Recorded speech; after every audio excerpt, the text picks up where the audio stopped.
ኤሎሄ ኤሎሄ ላማ ሰበክታኒ የሚል ጩኸት ነው። እየነገርኳችሁ ያለሁት እነዚህ ጩኸቶች መስቀል ላይ ሆኖ በአምስት ችንካር ተይዞ የጮኸው ጩኸት ነው።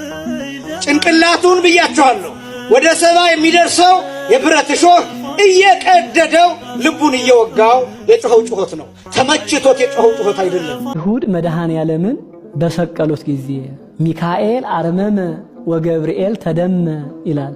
ሚካኤል የፈጣሪ ያንን ሁሉ ጸዋታው መከራ መቀበል ከተፈጥሮ በላይ ሆኖበት ዝም አለ። ወገብርኤል ተደመ ሲሰቀል መስቀል ላይ ያለ ነው። ሚካኤልና ገብርኤል ሊሰግዱለት ሲመጡ ፈጣሪያቸው ተሰቅሎ ያዩት። ትሁቱ ቅዱስ ሚካኤል እንዴት በፈጠረው ፍጥረት ይህ ሁሉ መከራ ደረሰበት እንዴት ተሰቀለ ብሎ ደንግጦ ሚካኤል ዝም አለ። ወገብርኤል ተደመ ይላል።